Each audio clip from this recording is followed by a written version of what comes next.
Hola muchachos, buenos días, ¿cómo están?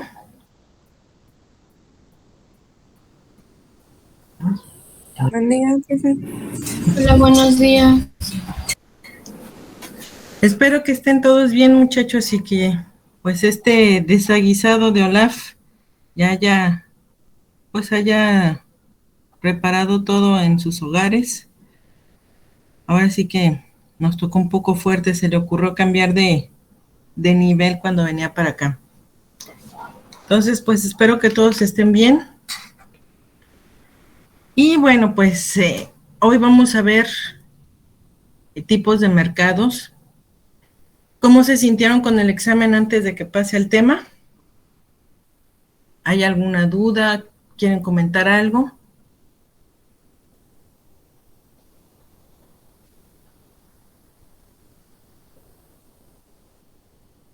¿Estuvo difícil?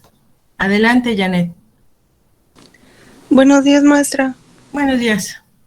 Solo quería hacer el comentario, no sé si a lo mejor alguna otra persona sintió lo mismo, en la parte de las imágenes que era como la imagen de una casa y luego era la de la hamburguesa y las papas o algo así. Siento que batallé para responder eso, o sea, no estaba segura de mi respuesta porque siento que a lo mejor podría percibirse de diferentes formas para algunas personas. Por ejemplo, lo de la casa, a lo mejor a mí sí, pues, sí se me podía parecer lo más lujoso, que en este caso ya recuerdo que era el A más o algo así, pero a lo mejor a otra persona decía, no, pues a mí no se me hace lo más lujoso del mundo, pero usted lo consideró que sí, y la respuesta en realidad era que era ese tipo de segmento. No sé si me explique, siento que era como confuso saber si era como que el mayor, la mayor casa más lujosa o podría haber más que esas y decir como no estoy segura si podría ser la más lujosa o una abajo de la que podría ser del segmento. Entonces, en este caso lo que yo hice fue tratar de buscar en mis apuntes o capturas para ver si usted había usado como ejemplo esa imagen. Dije, pues va a ser más fácil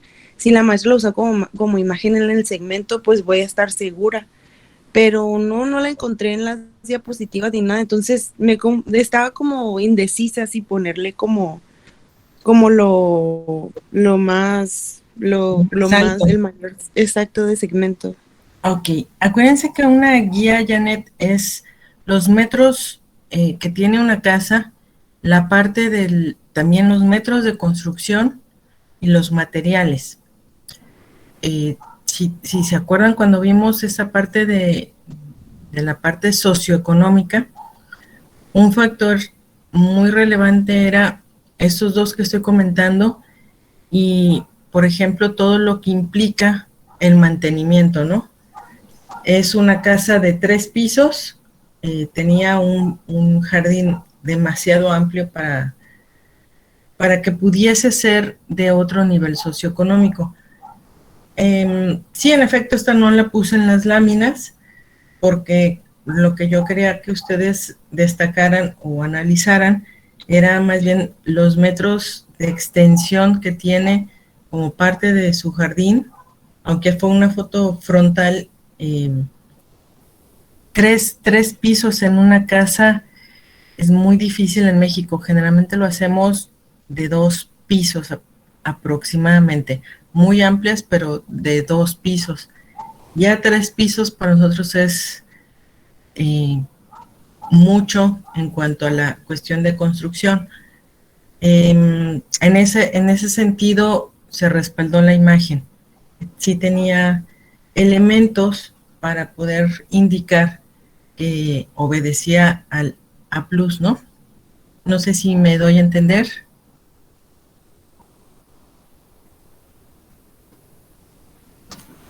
Sí, esa fue mi respuesta, solo comentaba que no estaba segura.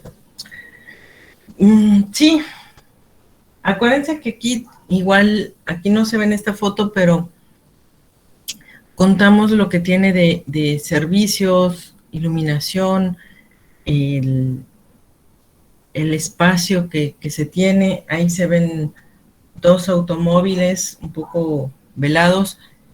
De alguna manera había algunos indicativos, pero entiendo lo que me comentas.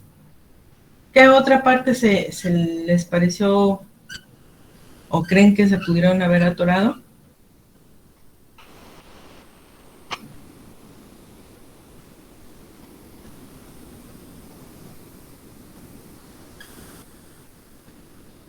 Yo me trabé mucho en un concepto, pero según yo no lo habíamos visto, pero no estoy segura, ya ni me acuerdo cómo era el concepto, porque no lo vimos.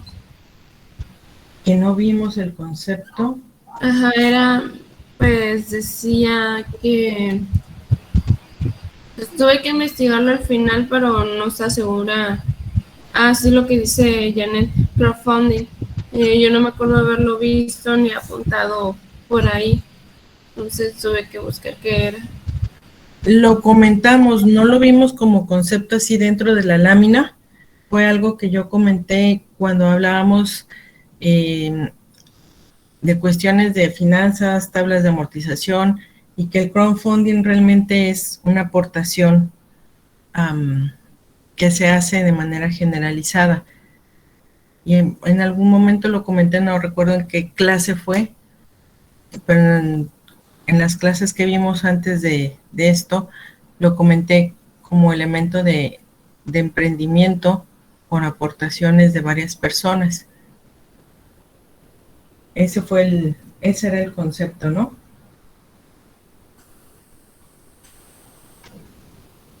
Sí.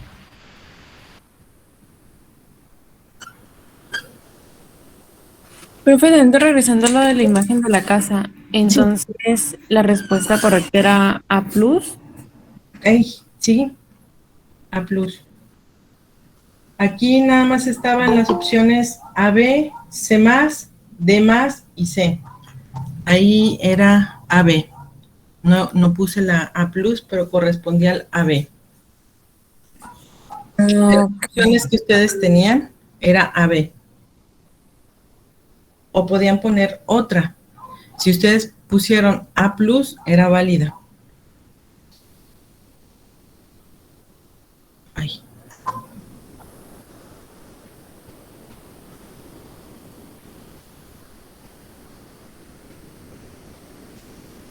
De las imágenes era la acuamación, lo de cross-selling y upselling, esos vocabularios que ustedes hacían de tarea, lo de la casa y lo del celular. Eso era lo que traía imagen.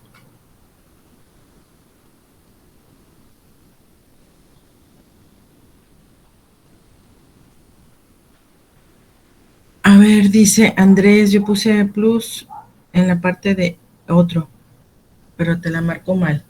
Ok, la reviso a ver qué fue lo que pusieron, todavía no termino de calificar.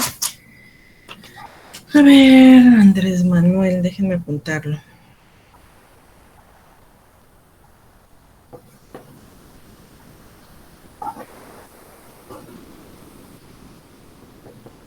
A plus, ok, lo checo entonces.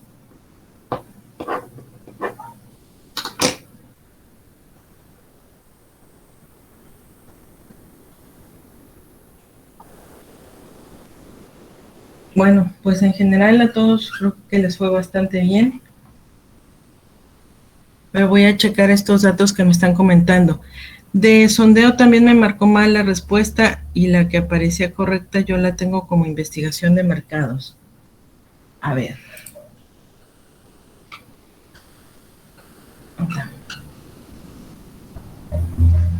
El diseño de pensiones.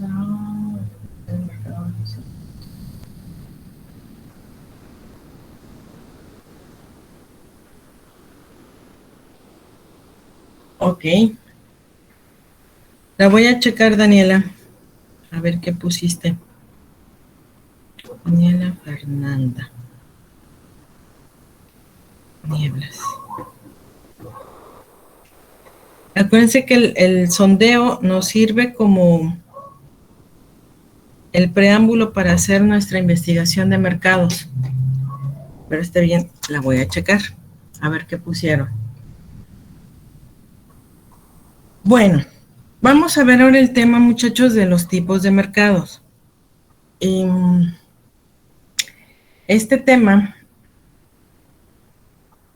tiene que ver con varios aspectos de cómo funciona también gran parte de la economía y quién tiene el control de aspectos económicos en México y a nivel mundial, ¿no? También.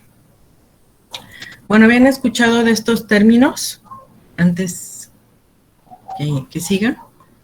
¿Conocen alguno de estos términos?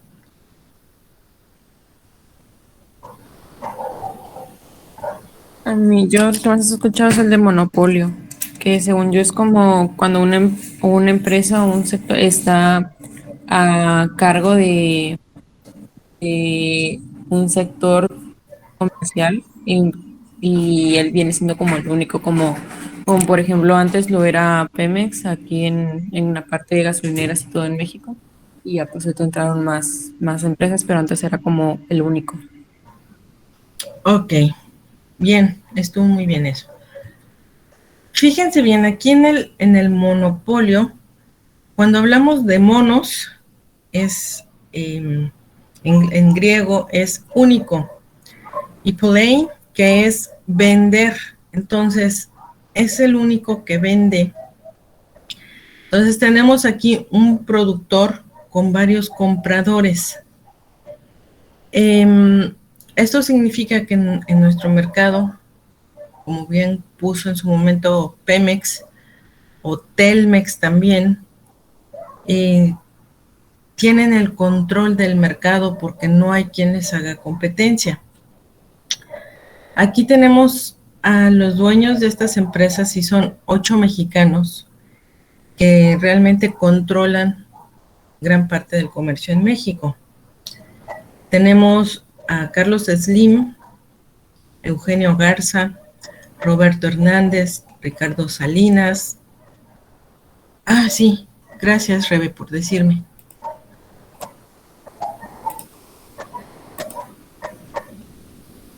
Listo, ya está activado eso. Está Mario Aramburuzábala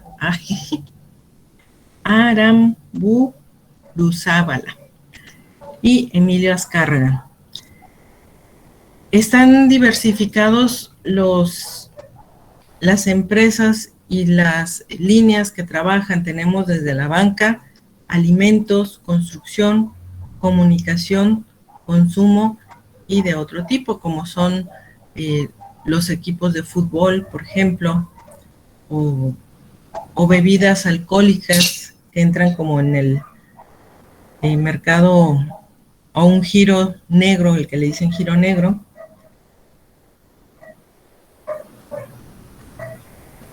Ah, caray, ¿por qué?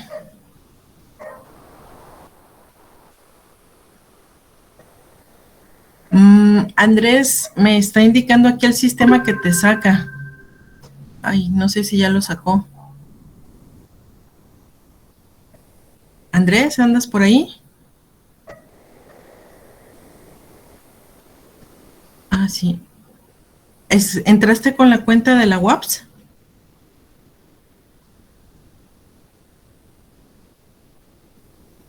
Ok. Pues me marcó ahorita que un letrero que te iban a sacar. No yo, en la grabación. Si te llega a sacar, vuelves a entrar. Ahora Miguel Andrés. Ah, caray, pues ya. Ah, entonces fue Miguel.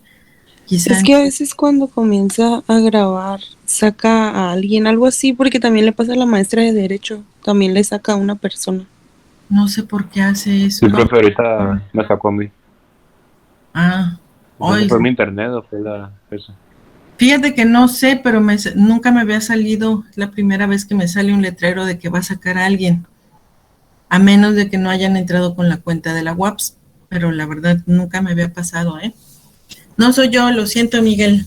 Si no, pues vuelven a entrar si llega a ocurrir de nuevo. Sí, está bien, profe. Ándale, pues. Ok, entonces regresando a esto, si se dan cuenta, estos personajes pues controlan muchas empresas que están a nuestro servicio y que no tenemos mucho de dónde escoger, ¿no? Obviamente crecieron más negocios con ellos. En el caso, por ejemplo, de Slim, tiene Porcelanity, Bachoco, Inbursa, Telmex, Telcel, Prodigy Internet, Sears, Sambors y Condumex. Slim sigue teniendo el control muy importante, por ejemplo, de las comunicaciones aquí en México. Y de hecho, si ustedes recordarán, en la etapa de Calderón, cerraron Luz y Fuerza. El Luz y Fuerza era una empresa mexicana. Hacen que truene, la hacen tronar y la llevan al cierre, argumentando que pues no era viable su participación en México. Y el punto focal era la fibra óptica, que ahora la controla Slim. Luz y Fuerza era una empresa totalmente mexicana y se encargaba de abastecer un porcentaje muy alto de luz. Entonces, bueno, para poder ser monopolio tengo que quitar a los pequeños, ¿no? O a los que me pueden hacer ruido, y sobre todo si tenían infraestructura que era de gran interés. Cuando dan la noticia, teníamos encima no recuerdo si era hay este evento que se hace de fútbol. Ay, se me va el nombre. Bueno, donde participan todos los equipos de fútbol a nivel internacional. ¿El cuál, perdón? El Mundial. Sí, el Mundial, gracias. Y estábamos demasiado entretenidos con el Mundial, y esta noticia la dan en la noche, ya muy tarde, en un pequeño espacio de cadena nacional, y ¡pum!, de repente ya no tenemos Luz y Fuerza. Bueno, entonces, los monopolios, muchachos, tienen 4 tipos. Uno de ellos es el que le denominan el puro o precio lineal, donde aquí solo existe una empresa que puede realizar esa actividad. Entonces, en este caso, el caso que estoy comentando de Luz y Fuerza, era la única que tenía la infraestructura de la fibra óptica. Entonces, pues había que quitarla y pasarlo a otro que tuviera el control de todo, que fue Slim. Después viene la artificial, que son estas barreras que se les ponen el Estado, ya sea para moldearlos o modularlos por licencias o protección de patentes o derechos de autor. ¿Esto qué quiere decir? ¿Por qué artificial? Porque yo puedo entrar con un producto que no viola ninguna patente o registro de marca, y puede ser una alternativa para el mercado. Entonces, esto pasó mucho, por ejemplo, con las empresas de telefonía celular, que no las dejaban entrar, y no las dejaban entrar porque obviamente la tenía Slim. Hasta que se pudo romper este monopolio artificial, entró Movistar, entró Usacell, entró otras empresas, y por ejemplo aquí, una de las empresas que la tronaron fue Unifón. Unifón, cuando empieza pues ahora sí que anunciarse y a tratar de formarse, inicia precisamente con un modelo, los primeros modelos del crowdfunding, que te invitaban a ti ser socio y teniendo acciones. Entonces, si tú dabas 10,000 pesos como inversión, te hacías acreedor a una acción de Unifón. Entonces, mucha gente entró con sus 10,000 pesotes y la empresa funcionó, iba muy bien, pero fue tanta la presión, empezaron con este monopolio artificial de que estaba violando algunas licencias, de que no estaba cumpliendo requisitos, al grado de que los tronaron. Y realmente era una alternativa muy buena para los usuarios, ¿no? No quedarnos nada más con Telcel. Déjenme decirles que Telcel, de hecho, viola, sobre todo con línea de paquete amigo, donde tenemos que pagar tarjetas, donde se tiene que pagar 20 pesos para que te reactiven tu celular y puedas meter el crédito, y donde se limita el tiempo de uso de ese tiempo aire. Si no lo consumes en tanto tiempo, pues ya se perdió, ¿no? En otros países eso no podría darse ni de chiste. Sin embargo, bueno, pues es una manera muy, muy ruin de quitarle a alguien, pues, un servicio que está pagando y que está con una serie de condicionamientos. Bueno, entonces el artificial es muy utilizado para poder mediar a muchas empresas en este sentido.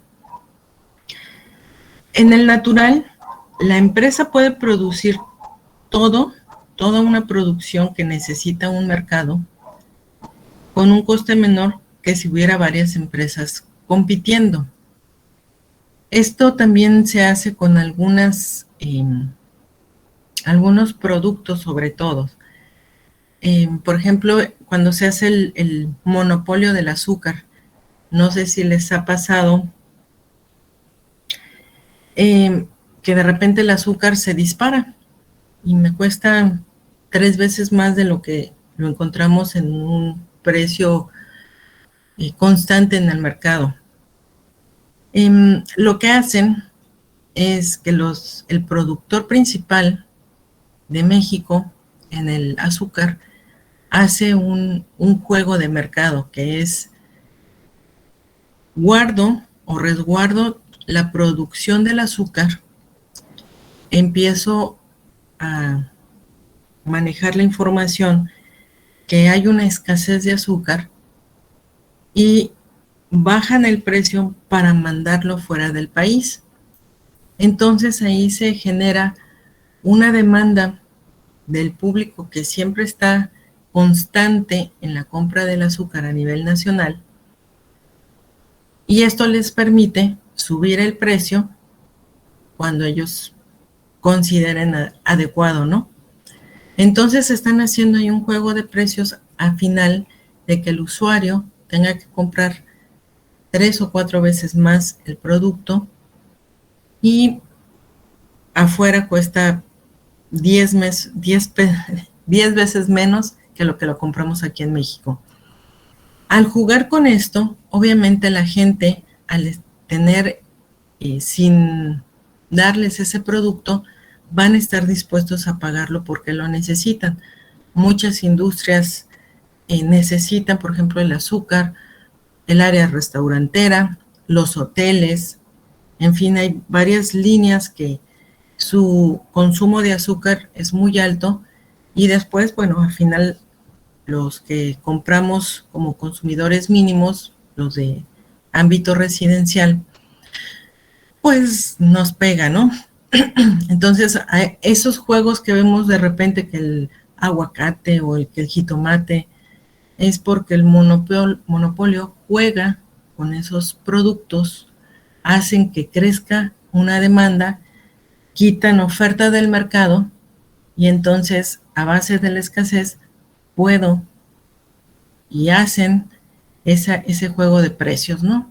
Y por eso a veces encontramos en productos muy específicos el limón, el azúcar, el aguacate, etcétera, ¿no? Productos muy, muy bien establecidos que ya los tienen en la mira. Y bueno, pues nosotros pagamos los platos rotos de estas decisiones. Después viene el discriminador de precios. Aquí se ponen diferentes precios según el mercado. ya sea de un producto o de los consumidores. Va muy de la mano con este que estoy comentando, pero también puede hacerse inalcanzable o colocarlo en un puesto para ver cómo funciona el mercado. Es decir, de repente la leche la puedo poner en un precio alto, bajar las ofertas también que hay en el mercado, o solamente las coloco en ciertas zonas, en ciertos supermercados. Por ejemplo, si estoy manejando o estoy especulando con la leche, las voy a distribuir en ciertos lugares. Por ejemplo, lo voy a dejar en una de las tiendas de algunos de estos de monopolios. Vamos a pensar en Chedraui. Chedraui lo puedo dejar, sí hay leche, pero en Walmart, en Bodega Aurrerá, no voy a encontrar leche, solamente en Chedraui. Al encontrarlo solamente en un solo sitio, puedo darme el lujo, maquiavélicamente, de ponerlo más alto. Y eso implica a ver cómo responde el mercado con respecto a un producto que es de suma importancia. Si la gente se traslada, está dispuesto a pagarlo, y se lo doy solamente en algunas zonas para ver la respuesta del mercado.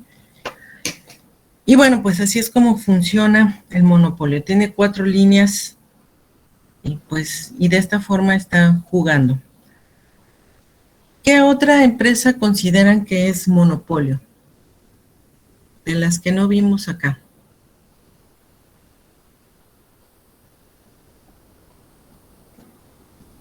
Puede ser una empresa pequeña. No, generalmente las pequeñas, una de las actividades que hace el monopolio es ver precisamente qué empresa pequeña va creciendo. También lo hacen en línea, ¿no?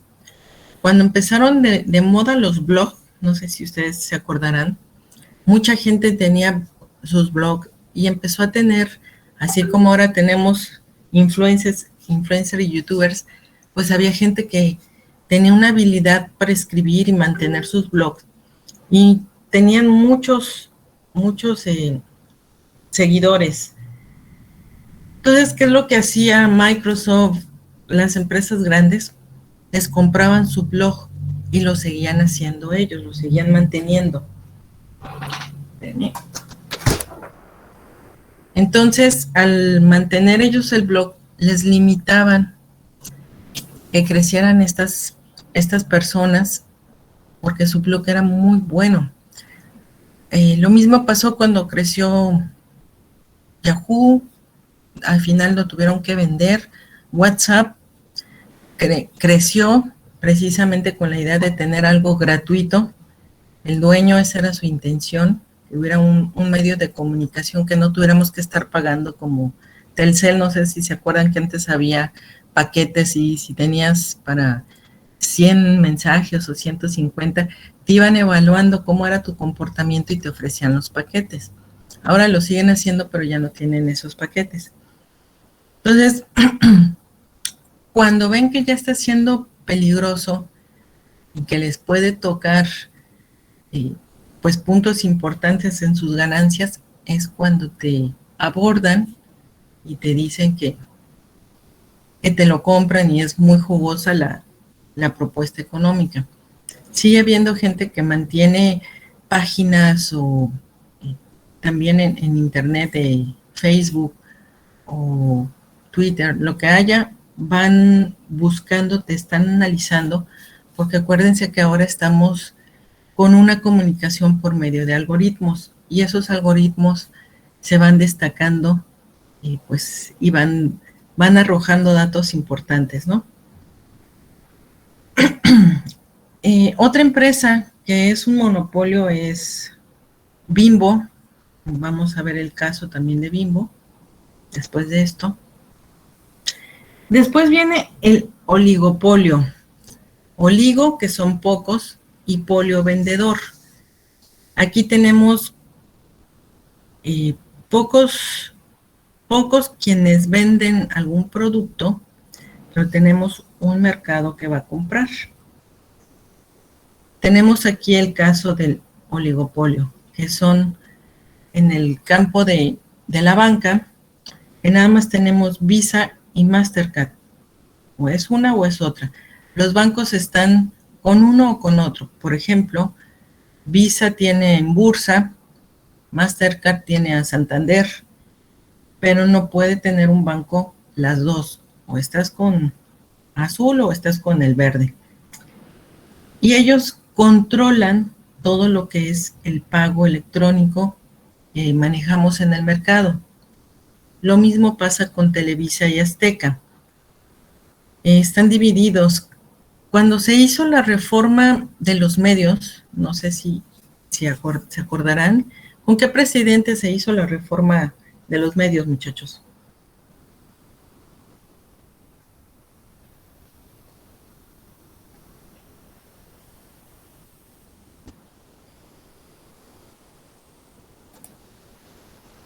Chicos. A ver, déjenme ver quién anda por aquí.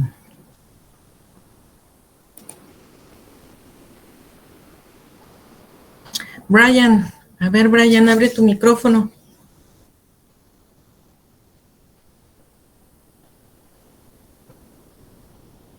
Hola, profe, mande. ¿Qué presidente hizo la reforma de los medios? No sé, profe. Bueno, ¿con qué presidente se hizo la reforma fiscal? La del 2014. ¿Qué presidente estaba? Peña Nieto. Hubo dos adecuaciones en la reforma fiscal. Fue Peña Nieto y en la otra, gracias, Brian, en esta de la reforma de los medios se inició con Fox y terminó de hacer adecuaciones Felipe Calderón. Sí, Fox, gracias, Dani. Y después terminó Calderón. ¿Cuál fue la situación aquí? La idea era tronar aquellos canales que estaban dedicados a dar o ofertar programas educativos y culturales, como fue el Canal 40, el Canal 22 y el Canal 11. Antes de que se abriera esta oferta de canales, como se hacía en Dish, en todas estas de paga, pues estas dos televisoras estaban voraces con estos canales. Canal 40, si tú escuchabas, por ejemplo, las noticias en Canal 40, en el 22 o en el 11, eran diametralmente diferentes a lo que pasaba en el 2, en el 7 o el 13, que eran de Azteca. Entonces, lo que hicieron fue tomar las condiciones de estos canales y al entrar esa reforma, también le quitaron espacio gubernamental. Por ley, el gobierno estaba obligado a dar instrucción por televisión y por radio, sobre todo aquellas comunidades que necesitaban apoyo en instrucción en primaria, sobre todo en la primaria y secundaria, y había teleprimaria y telesecundaria. Entonces, había un bloque, un horario específico donde se enseñaban cosas de historia, de geografía, para diferentes niveles. Incluso estaban obligados todos los canales de pasar cápsulas educativas.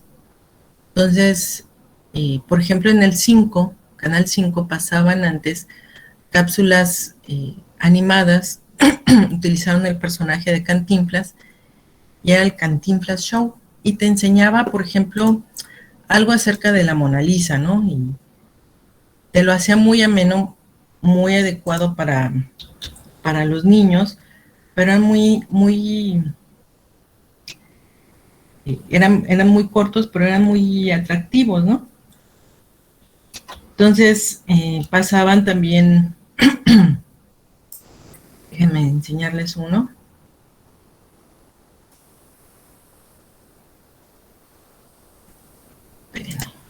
Además, esta no fue en su rodada, ¿no?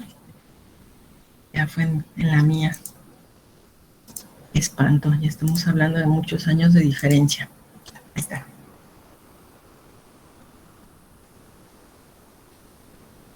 Pasaba en este formato, digo, si lo ven ya se ve con sus años, ¿no?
En la antigüedad fueron famosas las 7 maravillas del mundo, como las pirámides de Egipto, tumbas de los faraones Keops, Kefren y Miserino.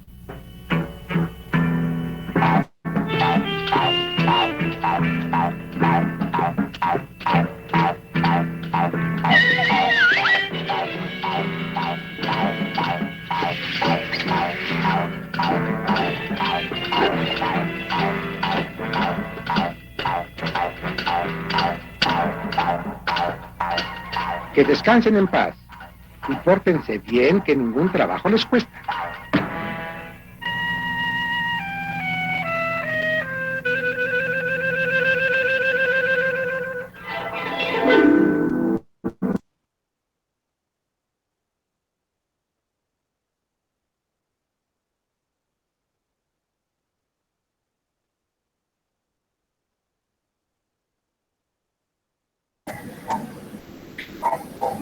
Bueno, ahora lo vemos y ya nos parece como que fuera del contexto. Pero te narraba, por ejemplo, las 7 maravillas, te explicaba, te decía dónde estaban localizadas. Y bueno, pues lo iban mezclando como tipo caricatura. Pero las televisoras estaban obligadas a pasar una cápsula o cápsulas informativas, porque dentro de la ley de la información de los medios, están obligados a dar noticias, y noticias pues lo más completas, lo más puras posibles, porque era informar a la población, ofrecer cultura, tenían que dar un espacio para conciertos, para la danza, para dar información histórica, en fin, había varias temáticas que tenían que respetar las televisoras. Y tenía que haber un espacio para que el gobierno diera la información, por ejemplo, de avances en servicios, en algún trato o una situación de política que se fuera a dar, cuestiones de economía, de salud, o sea, tenían ese espacio. Después de que hacen esta reforma, quitan esos espacios, quitan también sobre todo el de gobierno, y después el gobierno tenía que pagarles a estas televisoras el espacio o el tiempo aire por indicar, pues hoy hicimos esta carretera, ¿no? Obvio, en el caso, por ejemplo, de Peña, pagaron millones de pesos por esos comerciales, que sacó muchísimos comerciales Peña Nieto sobre su gobierno, que esos antes eran sin cobro, tenían que tener ese espacio forzoso. Entonces, bueno, esta reforma le da todos los beneficios a estas dos empresas, y pues Televisa y Azteca se van como espuma, ¿no? O sea, crecen rápidamente. En el caso de Televisa tiene más de 500 canales. Si bien le pegó a nivel nacional el público o su audiencia, que bajó demasiado, pues se recupera bastante bien con sus 501 canales que tiene, ¿no? Entonces, bueno, aquí el oligopolio juega este papel de tener nada más dos sopas, ¿no? Y que ellos son los únicos que pueden generarnos esta oferta. Por eso hablamos de que hay este cambio de vendedores y hay un solo comprador. Nosotros somos el único comprador de estos. Tenemos aquí también dos líneas de oligopolio. El diferenciado, que aquí se va a incluir muchos productos manufacturados, por ejemplo, vehículos, detergentes, discos y los servicios de las compañías aéreas. Es decir, una sola empresa puede tener varios productos. Y el oligopolio concentrado, aquí hablamos de tener un mercado del proceso de concentración industrial, que hay pocos productores de una materia prima o de mercancías idénticas, que ese es el caso, una línea que tiene Bimbo, por ejemplo, ¿no? Tiene mercancías parecidas o da la intención de que las tiene de diferentes líneas para marcar que hay una competencia cuando pertenecen a una sola empresa. Bueno, después tenemos el monopsonio. Nuevamente, mono es único y psonio es compra. Aquí tenemos varios vendedores, pero un solo comprador. Y tenemos, por ejemplo, el armamento o la obra pública. Aquí solamente se da una competencia entre productores, el que produce los tanques, el armamento, o los que tienen algunas constructoras que en teoría entran por licitación para obtener una obra que hace el gobierno. Y bueno, pues esto, lo único que nos puede comprar todo esto es el gobierno.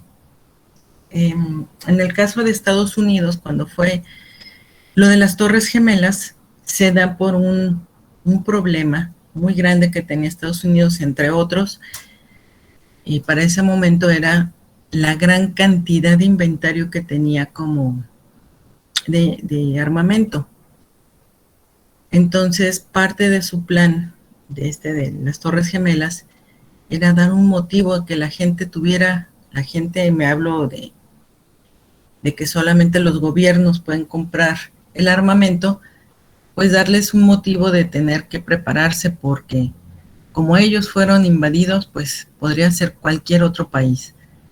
Y efectivamente pudo sacar de inventario todo el armamento que ya tenía y que no había podido vender. Estados Unidos es un vendedor de armamento.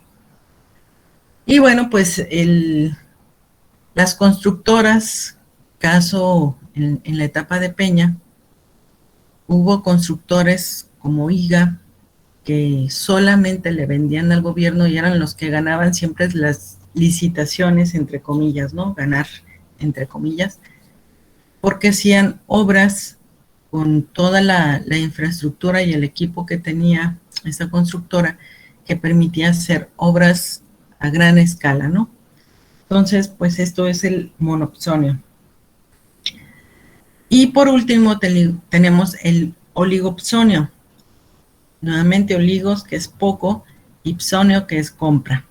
Aquí tenemos un vendedor y algunos compradores. ¿Cómo que? Las empresas que se dedican a hacer, a construir autos, van a ser los únicos compradores de autopartes, baterías y componentes de otros vehículos. Es decir, cuando nosotros vemos a las armadoras de autos, no pueden construir ellos todo. Me refiero todos los tornillos, todos los elementos, ellos arman, pero no construyen. Entonces tienen que comprar todo a diferentes empresas. Y estas empresas, por ejemplo, no sé, pongamos Nissan, necesita el tornillo número 6 para el tablero del March. Entonces, hay empresas específicas en venderles tornillos especializados para las marcas. Entonces, el único que puede comprarlo pues es el de Nissan y para ese modelo. Entonces, hay empresas que nada más se dedican a hacer este tipo de partes. En la parte internacional hay un mercado de la cocoa, por eso la cocoa se ha vuelto tan asequible o tan demandada, porque hay empresas que controlan toda la producción de cocoa. Son 3 compañías. Ellos lo que hacen es topar la producción. Generalmente estas producciones las hacen en países sudamericanos y van con los agricultores, con los campesinos, y le dicen, yo te voy a comprar toda tu producción, pero solamente me lo vas a vender a mí. Si no me lo vendes a mí, entonces me encargo que nadie más te lo compre. Es un juego también muy maquiavélico, ¿no? Y ellos deciden el precio, no el agricultor, sino estas empresas de oligopsonio dan el precio. Dice, yo te lo voy a comprar a tanto. Entonces, esta cuestión pues acribilla, ¿no? También al agricultor, porque es muy ruin que no tenga opciones a quién venderle la cocoa. De ahí que muchas empresas han eliminado la cocoa, por ejemplo, del chocolate, ¿no?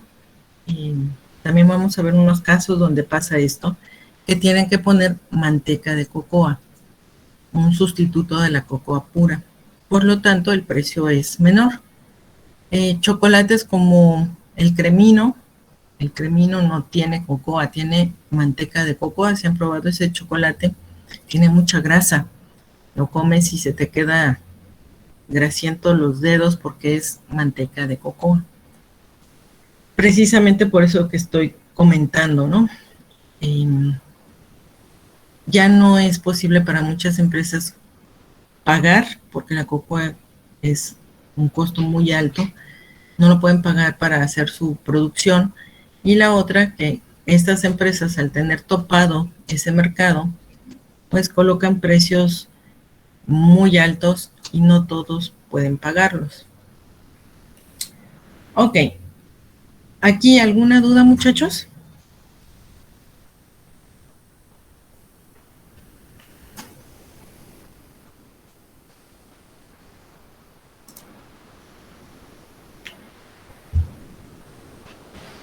¿Todo bien, profe? Todo bien. Bueno, ok. Ahí, ¿qué hice? Entonces, vamos a ver ahora qué show con Bimbo. Me habían dicho que ya habían visto el caso de Bimbo, ¿no?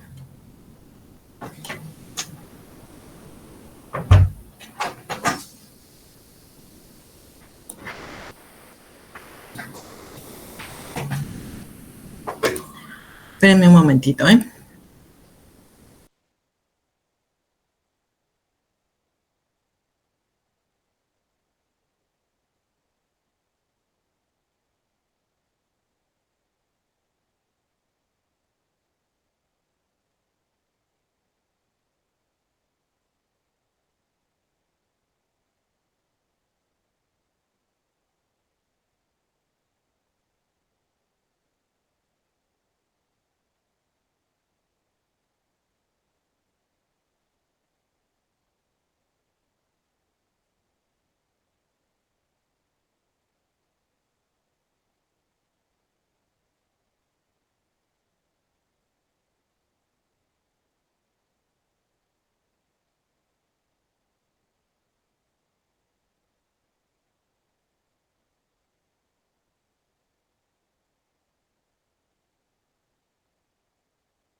Bueno, es que no sé por qué no me deja ponerlo en gran tamaño, ya no lo puedo pasar. Ok, háblenme de Bimbo, dicen que ya conocen algo de la historia de Bimbo. Háblenme de Bimbo, por favor. ¿Quién me da un abstract?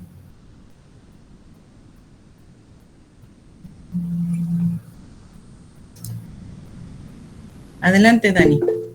Adelante.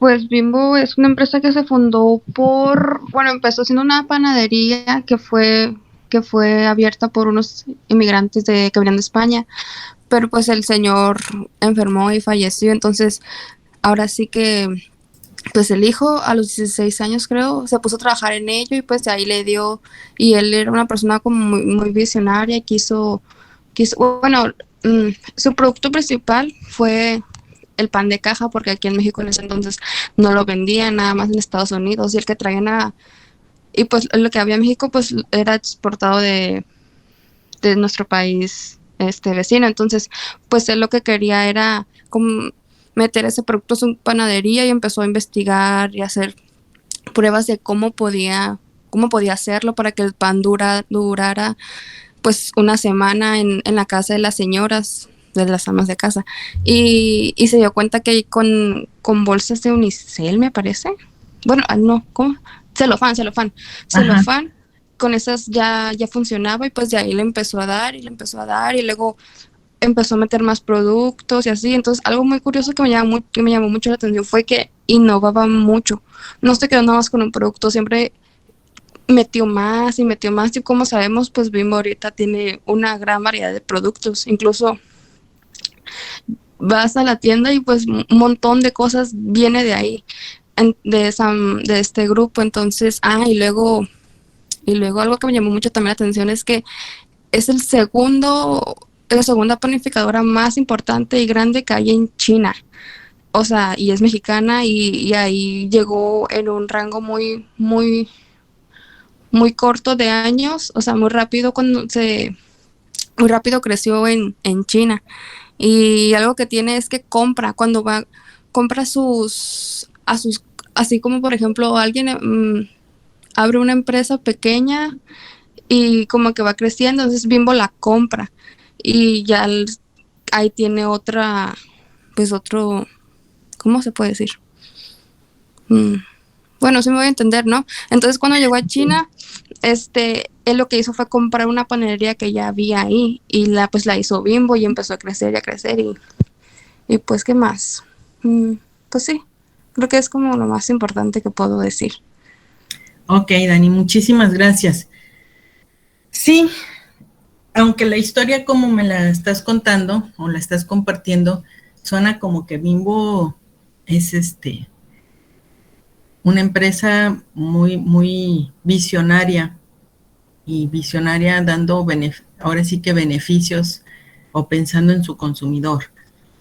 En realidad Bimbo, como todas las empresas cuando nacen, llevan una visión muy limpia, muy pura, pero en el camino es donde empieza a tergiversarse un poquito esta parte tan visionaria. Bimbo entendió perfectamente, sobre todo cuando nace el pan de caja, o el denominado pan de caja, entiende que ahí es un momento de volverse un monopolio. Entonces, bueno, me voy a pasar un poco más rápido esta parte que ustedes dicen, porque realmente empieza en 1918 esta empresa. Lo que sí se le avala, se admira, que en poco tiempo creció rápido como empresa, siendo que tardas, una vez que lanzas un negocio en el mercado, tardará como unos 4 a 5 años en recuperarse de la inversión. Por lo tanto, reinvertir o crecer, pues lleva su tiempo, ¿no? Pero bueno, si seguimos las fechas, él empieza en el 18 y empieza con el formato de hacer bolillos. En el interior del país se le dice bolillos, aquí le dicen virote. Y bueno, pues empieza con un nombre incluso muy largo, ¿no? La higiénica múltiple Po. Servitech, que es el dueño de Bimbo, ya falleció, pero todavía este señor alcanzó a hacer acuerdos con Peña Nieto.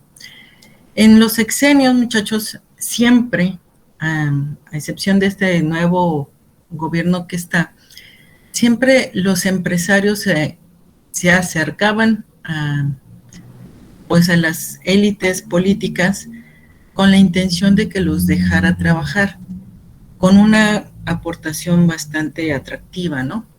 Sobre todo cuando estaban en etapas de campaña.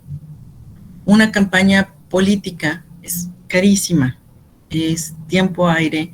El tiempo aire en las televisoras es carísimo, sobre todo en horarios estelares, vienen segmentados por letras, A, AA, AAA.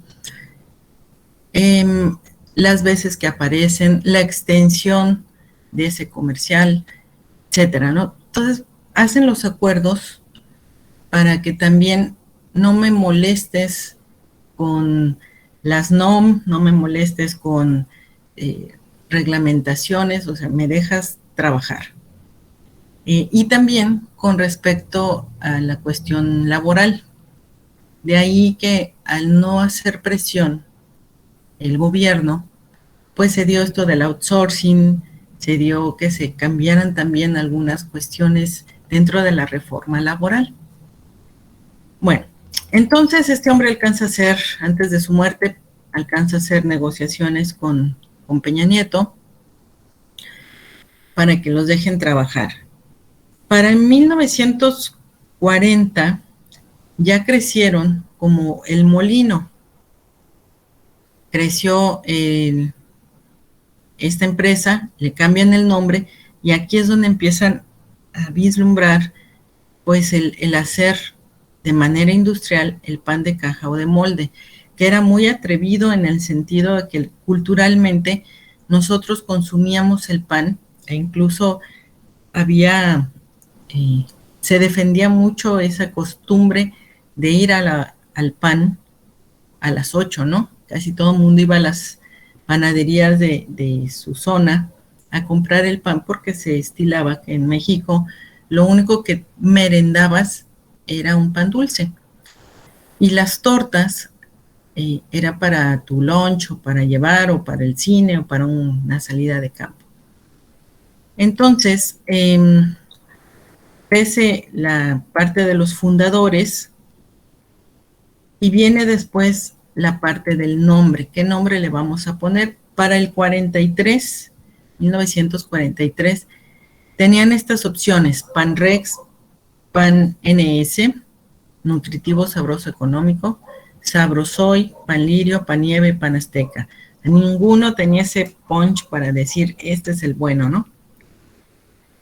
El nombre de Bimbo surge de la combinación de bingo y Bambi. Después se sabría que niño se dice bimbo en italiano de una forma coloquial, que en húngaro significa capullo y en China es un fonema para designar el pan que suena parecido al bimbo.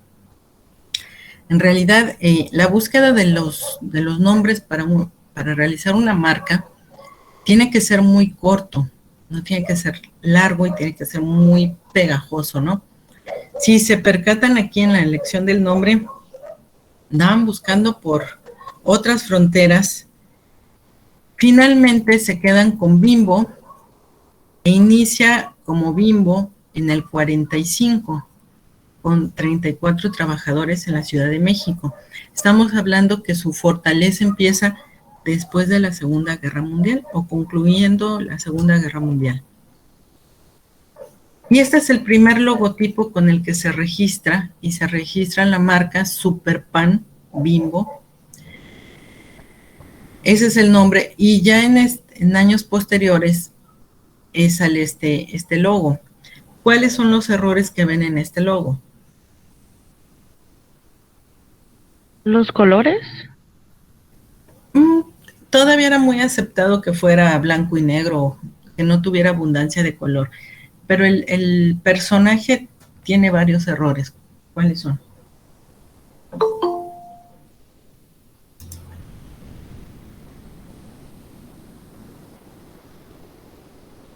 Véanlo con ojos de mercadólogos.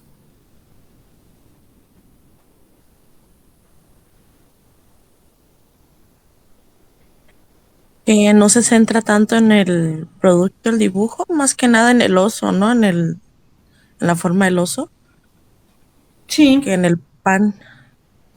El personaje quiere tomar la parte de no resalta Bimbo. Está muy segmentado. Primero, el personaje le quieren dar más protagonismo. Está muy alejado, desconectado el monito, Super Pan y Bimbo.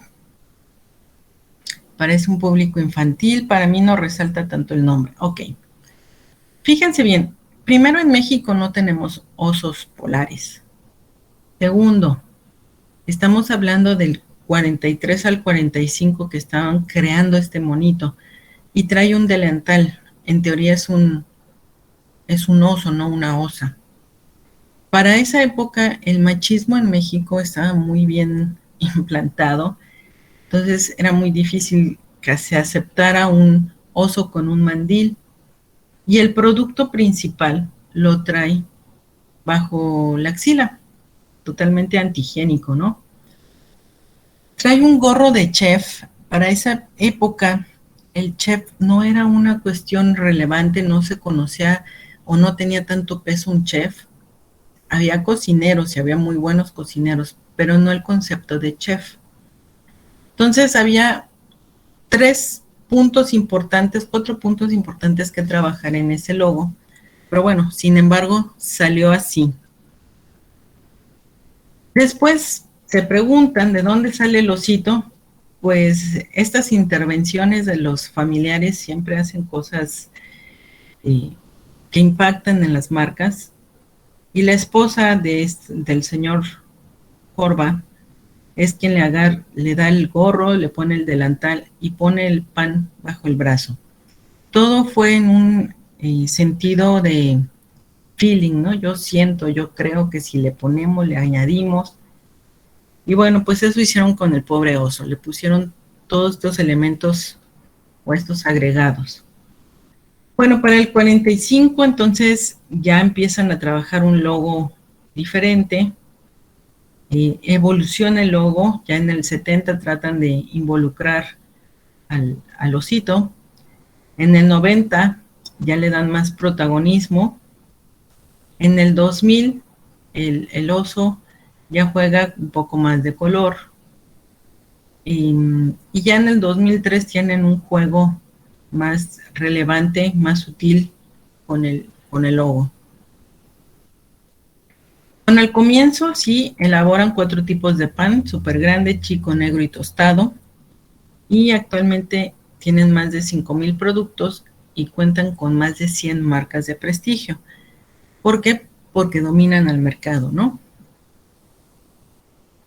¿Cómo fue que lo aceptaron? Primero, efectivamente el inicio, ingredientes, la calidad. De hecho, uno visitaba la fábrica y tenían un trato con los empleados excelente, tenían áreas de juego, squash, tenis, básquetbol, tenían zonas de recámaras para que descansaran por las jornadas que tenían, tenían un comedor bastante amplio, tenían muchos beneficios para sus empleados. Y bueno, pues las instalaciones eran una barbaridad, son enormes. Toda la maquinaria tenía siempre supervisores, y valga la redundancia, supervisaban que cada etapa de la elaboración del pan, por ejemplo, tenían uno que rompía los huevos y ponía, no sé, como unos 50 huevos al mismo tiempo. Tenían que revisar que no se fueran partes del cascarón, que el huevo estuviera en buen estado. Si no, retiraban ese huevo si salía con algún defecto, lo retiraban o lo ponían en el pan. Había otro que se dedicaba, por ejemplo, en las harinas y así sucesivamente, ¿no? Si veían alguna inconsistencia, pues detenían máquinas y arreglaban esa inconsistencia con tal de que el pan no perdiera su calidad. Bueno, así como comentó Dani, el hecho de que tuvieran que ofrecer un producto que el usuario pudiese evaluar visualmente, y esto era por medio del celofán. Les permitían ver por este material transparente cómo era su producto, y empezaron a hacer sus primeras campañas publicitarias y lo hacían con historietas. La gente era mucho más asidua a leer historietas, había muchas historietas y desde pequeños hasta gente mayor leía, tenía esa inercia o esa costumbre desde el Archie, Lulú, Condorito, había estas revistas semanales, el Vaqueritos, había muchas líneas de estas lecturas, y esta fue una vía por la que entra perfectamente dentro de su campaña publicitaria. Bueno, es acá. Bueno, se enfrentan a retos que son la distribución diaria, que el pan no se vendiera duro o vencido, tenía que estar rápidamente en los hogares de la familia y respetar ese lema: usted puede confiar en Pan Bimbo. Sí se vuelve todo un reto, porque no es lo mismo que la gente sepa que ya salió el pan, que a las 8 salía el bolilla o el pan dulce, y era cuando la gente salía a comprar el pan. Aquí la idea era la distribución, que la gente pudiese ir a cualquier hora a comprar un pan de caja. Bueno, ¿cuáles fueron las aportaciones? En mercadotecnia hay productos estrellas, o es el sueño dorado de todos los productos, que la marca del producto nos dé la pauta de englobalizar todo. Por ejemplo, cuando nos sentimos mal decimos: tómate un Alka-Seltzer. Esa es la marca. El producto realmente son las pastillas efervescentes. Cuando decimos dame un Kleenex, Kleenex es la marca. Realmente el producto es un pañuelo desechable. Y aquí el decir, vamos a hacer unos sándwiches, sabemos que lo vamos a hacer con pan de caja. O la gente decía, con Bimbo. El hecho de que se hilen, se unifiquen tanto producto y marca es lo mejor y lo más esperado de todos los que tienen pues esa lucha de posicionar sus marcas. Para el 47 tiene 9 productos, que era muy rápido, y del 45 al 47 2 años, y diversificar sus productos para esa época era súper rápido, ¿no? Y realizan su primera promoción, que era entregar un cuchillo con el pan. Ahí saca. Ahí está. Después se les ocurre manejar, Brian, manejar lo que son los conceptos de Marinela, es decir, cómo llevo ahora un pan dulce presentable, envuelto, pero sobre todo con el concepto de pastelito.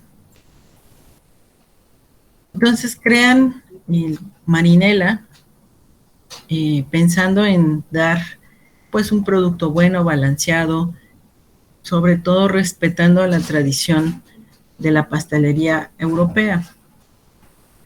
Y para el 58 fabrican el primer pedido de gansito.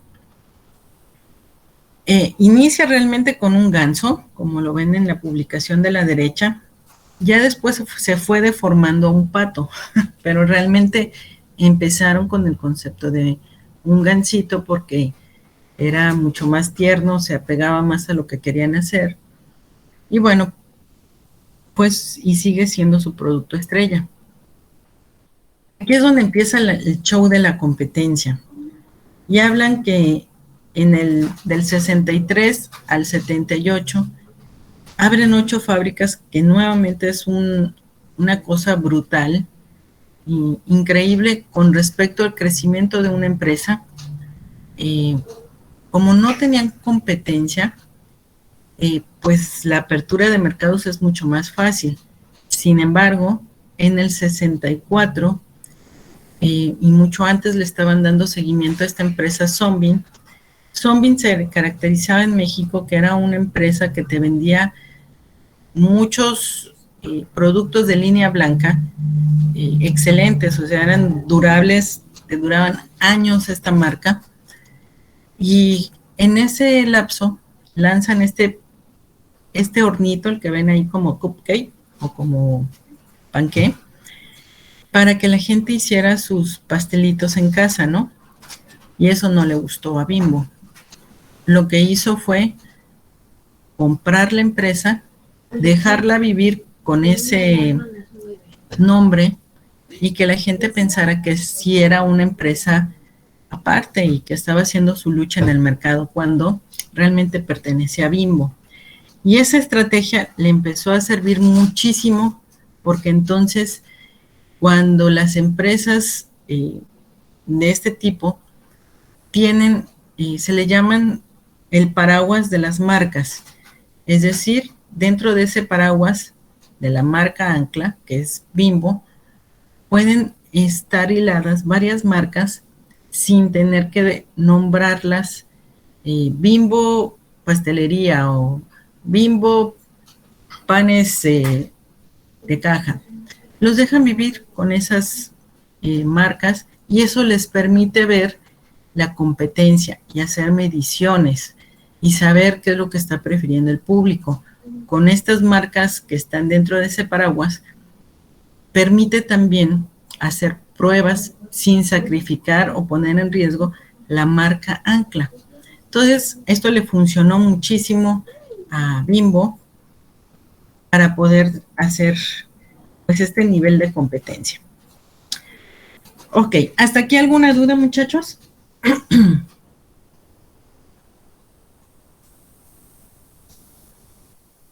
Yo nada más tengo la duda, ¿cómo se llama el oso?